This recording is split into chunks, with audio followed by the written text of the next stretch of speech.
Hello प्यारे बच्चे, कैसे हैं आप लोग। आई होप आप लोग बहुत अच्छे होंगे। तो आज का जो क्लास है वो प्रश्नावली 1.3 का क्वेश्चन है दोस्तों। और ये क्वेश्चन हर एग्ज़ाम क्लास 10th में एक क्वेश्चन होता ही होता है। सिद्ध कीजिए कि √5 एक अपरिमेय संख्या है। सिद्ध कीजिए कि √2 एक अपरिमेय संख्या है। सिद्ध कीजिए कि √7 एक अपरिमेय संख्या है। अगर आप एक को अच्छा से समझ लेते हैं तो आप सारा को अपने आप डील कर लीजिए। लेकिन आप इस चीज़ों को अच्छा से समझ पाइएगा तब। जब तक ये चीज़ आपको क्लियरली समझ में नहीं आएगा आप किसी को सॉल्व नहीं कर पाइएगा। तो मैं आज कोशिश करूँगा कि अच्छे तरह से मैं आपको समझाऊँ सरल भाषा में। अगर नहीं समझ में आया तो कमेंट कीजिएगा, मैं इस वीडियो को डिलीट कर दूँगा। तो चलिए अब स्टार्ट करते हैं दोस्तों। इस क्वेश्चन को सॉल्व करने से पहले आप NCERT बुक में पेज नंबर 14 नंबर में जाइएगा और उसमें एक परिमेय दिया हुआ है 1.3। जब तक आपको ये परिमेय समझ में नहीं आएगा जब तक आप इस क्वेश्चन को कभी सॉल्व नहीं कर पाइएगा। अगर आपको ये परिमेय समझ में आ जाएगा तो आप इस क्वेश्चन को चंद सेकंड में सॉल्व कर सकते हैं। तो देखिए क्या चीज इसमें क्या दिया हुआ है। आपके यहाँ पे डिस्प्ले यहाँ पे दिखाई देगा, आप इसको यहाँ पे देखिए। क्वेश्चन दिया है, थ्योरम है ये, कि मान लीजिए कि P एक अभाज्य संख्या है। P क्या है? एक अभाज्य संख्या है। यदि PA² को विभाजित करती है तो PA को भी विभाजित करेगी, जहां A एक धनात्मक पूर्णांक है। क्वेश्चन का है दोस्तों कि P क्या है? एक अभाज्य संख्या। चलिए मैं थोड़ा सा उधर जाके दिखाता हूँ। यहाँ देखिए, अगर अभाज्य संख्या किसकी बात हुई? अभाज्य संख्या की बात हुई। तो एक अभाज्य संख्या 3 है। एक अभाज्य संख्या क्या है? 3 है। तो अगर 3 क्या करता है? किसी भी नंबर को विभाजित करता है, मतलब 15 के स्क्वायर को विभाजित करेगा। अगर ये 3 15 के स्क्वायर को विभाजित करेगा तो ये 3 15 को भी विभाजित करेगा। आप देख लीजिए, इसको इससे काटिए तो 15 15 कितना होगा? 225। 3 से भाग लगाइए, 3 से कट जाएगा। 3 सत्ते 21, 1 3 पंचे 15 कट रहा है। इसको भी काटिएगा तो ये भी 3 से भाग लग जाएगा। 15 को लगाइए 3 से तो ये भी क्या होगा? 5 मरतबा में ये भी कट रहा है। तो अगर कोई संख्या अभाज्य संख्या 15 के स्क्वायर को विभाजित करता है तो यही 3 संख्या 15 को भी विभाजित करेगा ही करेगा। ऐसा थ्योरम कहता है 1.3। ठीक है। अगर कोई संख्या 15 के स्क्वायर को विभाजित करता है तो यही संख्या 15 को भी विभाजित करेगा। अगर मान लीजिए कोई संख्या 5 दिया है, ठीक है, कोई संख्या क्या दिया है? 5 दिया। तो अगर 5 से अगर मान लीजिए कि 15 के स्क्वायर विभाजित होता है तो 5 से 15 भी विभाजित होगा। इसी तरह अगर कोई संख्या 7 है, क्या है? 7। कोई संख्या अगर 7 से अगर मान लीजिए इस 49 के स्क्वायर को विभाजित करेगा तो यही 7 संख्या 49 को भी विभाजित करेगा ही करेगा। तो जब तक आप इन चीज़ों को नहीं समझ पाइएगा जब तक ये आपको कभी समझ में नहीं आएगा। समझ गए हैं? तो इन चीज़ों को आप समझिए। अगर कोई संख्या अगर मान लीजिए कि P है तो अगर वो A² को विभाजित करता है तो यही P संख्या A को भी विभाजित करेगी ही करेगी, एकदम निश्चित है। ठीक है। तो चलिए अब इसको हम थोड़ा सा बनाते हैं अच्छा ढंग से, जब तक हम बोर्ड को इरेज कर लेते हैं। हल लिखेंगे। देखिए, सिद्ध कीजिए कि √5 एक अपरिमेय संख्या है। तो इसी को हम अपोजिट मान लेंगे, उल्टा मान लेंगे कि √5 एक परिमेय संख्या। मान लीजिए, माना कि √5 एक परिमेय संख्या है। परिमेय संख्या है। इसी को क्या किए? उल्टा मान लिए। अगर कोई चीज परिमेय संख्या है तो उसको P/Q के रूप में लिख सकते हैं। तो √5 बराबर A/ क्या लिखेंगे? B लिख लेंगे। √5 बराबर A/B लिख लेंगे दोस्तों। ठीक है। जहां जहाँ ए और बी सह अभाज्य संख्या, सह है ना अभाज्य संख्या है।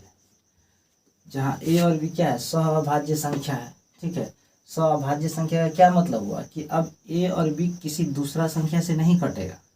ठीक है, जो इससे ज़्यादा किसी से नहीं कटेगा। जैसे मैं लिख दिया 2/4 और कहीं पे लिख दिया 1/2, तो यहाँ पे देखिए 1/2 तो कट रहा है, काट देंगे तो एक कहीं एक दूना 2 कटेगा। ठीक है, और यहाँ पे देखिए यह सह अभाज्य संख्या जो हुआ तो 1/2 अब ये कटेगा ही नहीं, तो इसका क्या मतलब ये सह अभाज्य संख्या नहीं है, ये नहीं है सह अभाज्य संख्या, लेकिन ये सह अभाज्य संख्या है। क्यों? क्योंकि ए और बी सह अभाज्य संख्या, अब ये किसी दूसरी संख्या से कटेगा नहीं, मतलब अभी किसी से नहीं कटेगा, उसी को कहा जाता है सह अभाज्य संख्या। ठीक है, अब यहाँ पे देखिए, यहाँ पे क्या है, रूट है, तो रूट को हटाएंगे तो लिखेंगे √5 का वर्ग बराबर a/b का क्या कर देंगे, वर्ग कर देंगे। ए स्क्वायर से रूट चला जाएगा तब बचेगा 5। यहाँ पे क्या होगा, a² / b²। ठीक है, a² / b² होगा। इसको यहाँ लाइए, इसको यहाँ पे दे दीजिए, तो क्या होगा b² बराबर a² / 5। अगर आपको ऐसे नहीं समझ में आता तो यहाँ देख लीजिए, a² में क्या होगा b², क्रॉस मल्टीप्लाई कर दी, b² बराबर में क्या होगा a², b² को यहीं पे छोड़ दी तो a² में क्या होगा 5।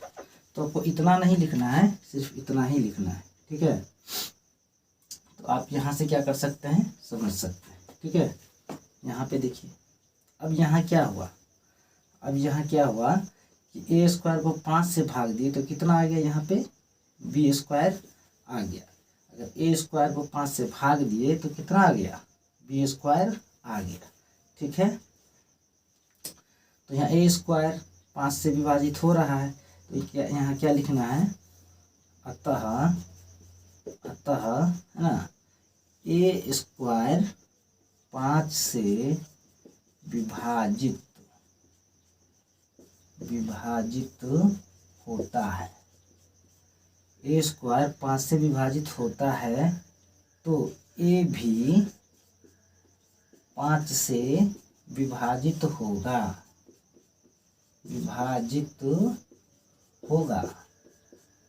अभी आपको थ्योरम में बताए हैं,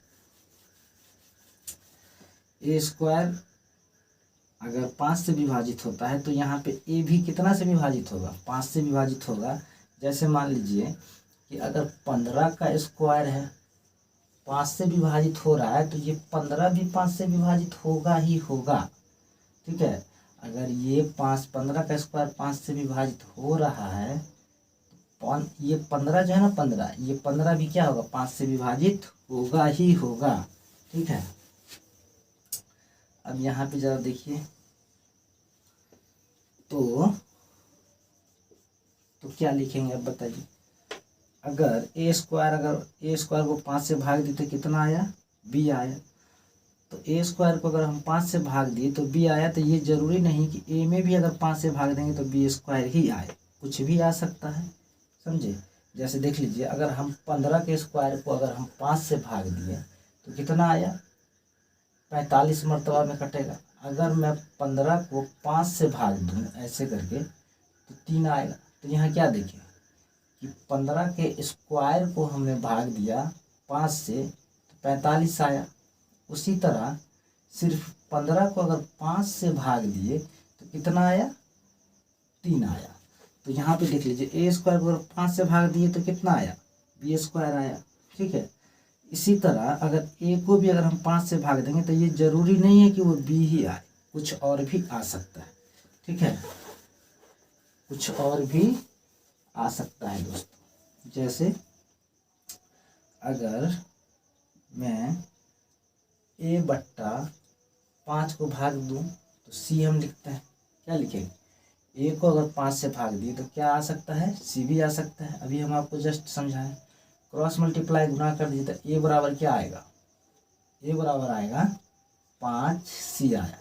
a बराबर कितना आया, 5c आया। 5 5c है। अब यहाँ पे देखिए दोस्तों, इसको हम मान लेते हैं समीकरण पहला, इसको मान लेते हैं समीकरण पहला, ठीक है। अब यहाँ पे देखिए a का मान है ना समीकरण 1 में रखने पर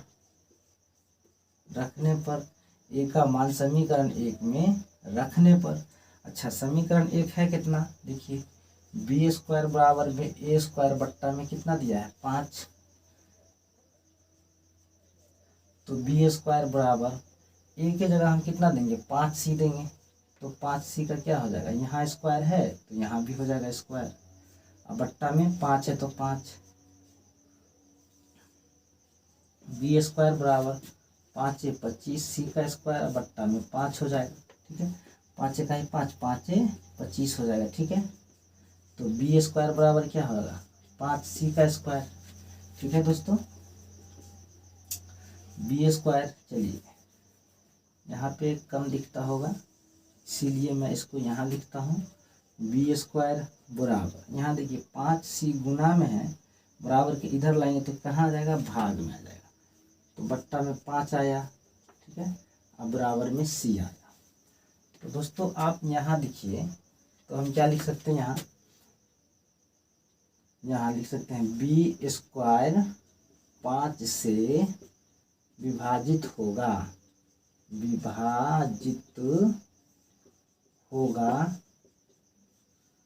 तो बी भी 5 से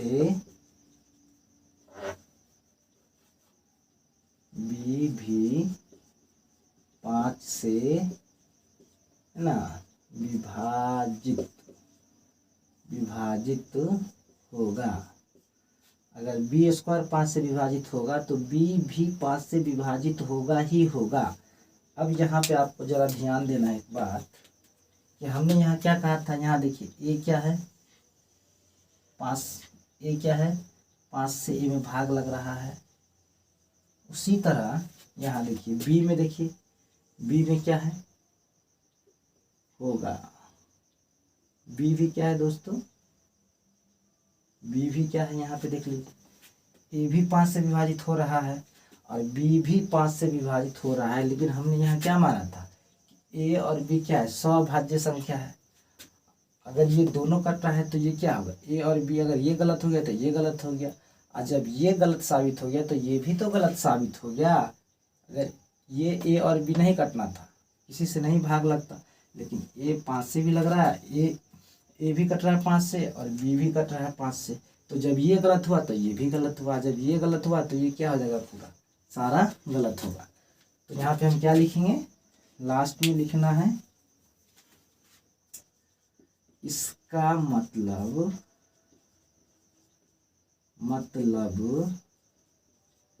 यह हुआ कि, इसका मतलब यह हुआ कि है ना ए और बी दोनों विभाजित हो रहा है,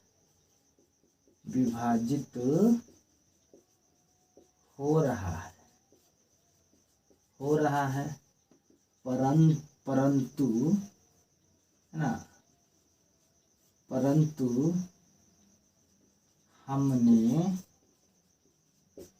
हमने यह माना था कि ए और बी दोनों सह अभाज्य संख्या है, मतलब एक बार से ज्यादा नहीं कटना चाहिए, सह अभाज्य संख्या है। अतः हमारी कल्पना गलत साबित हुई। √2 एक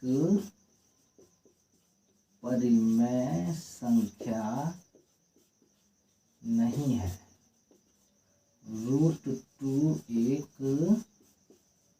अपरिमेय संख्या, अपरिमेय संख्या, और यहाँ पे लास्ट में लिख देंगे प्रूव्ड।